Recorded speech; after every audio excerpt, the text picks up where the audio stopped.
So, I'd like to mention something briefly about what we're working on in terms of sustainability of the population. The population has recovered. The real sort of outstanding question is, can we sustain that? And what does that look like? This is a map that you might be familiar with. It's an old map from the mid-1980s, and it's a night light map that National Geographic published. So this is a distribution of night lights. And I'd like to draw your attention to this area that you're familiar with. This area is referred to as Bow Wash. That is Boston to Washington. As you know, it goes all the way over to Virginia Beach, actually. Bow Wash is the second largest megacity in the world, second only to Tokyo. It accounts for $2.2 trillion of economic activity, which is 15% of our GDP in this country. High human density, congestion, rapid development.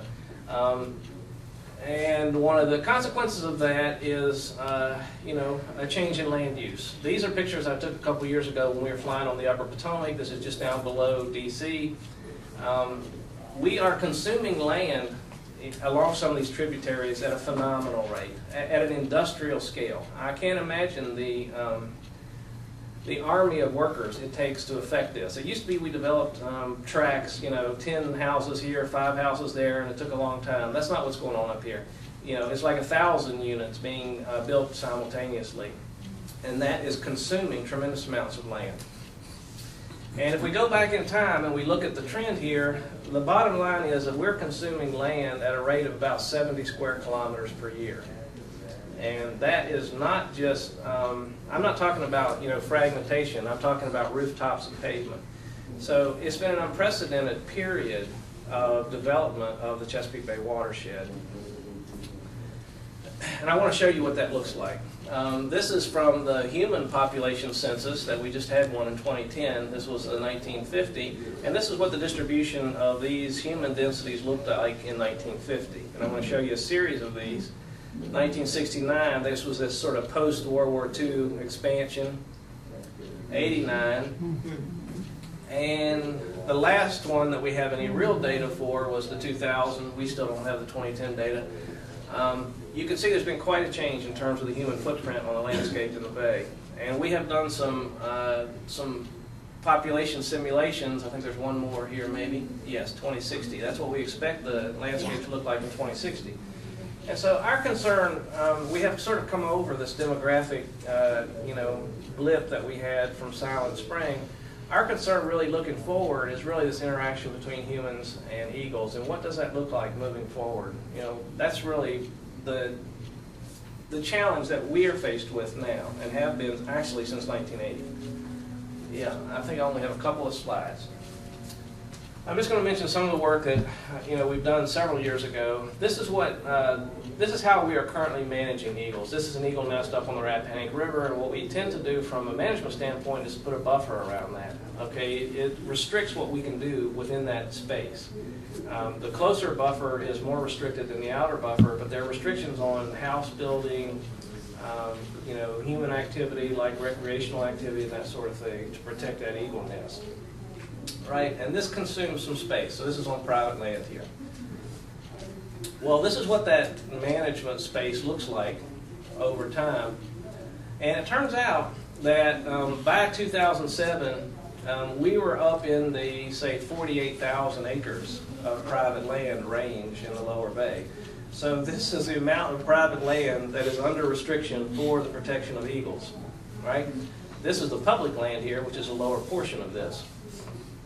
So what I want to point out to you is that this is sort of the other side of the story, right? It's sort of the human private landowner burden side of the story. So we have the eagle recovery story, which is sort of a benefit. But there's another side to this story, and that is that we are restricting use of lands around these properties, right, to protect these pairs.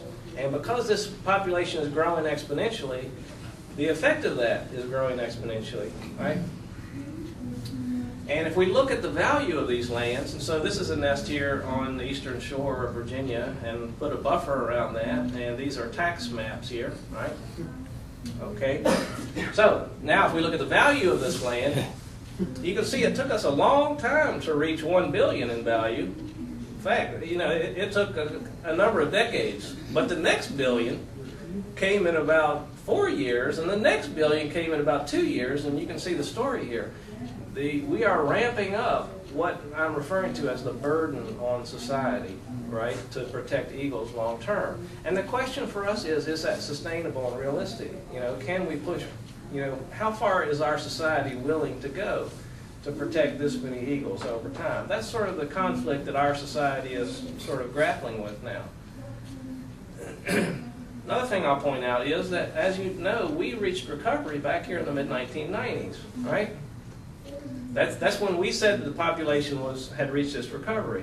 Well, note that when we reached recovery, our burden on society was about 50 million. Okay? Now, it's 4.5 billion. It's actually higher than that now. This was in 2007.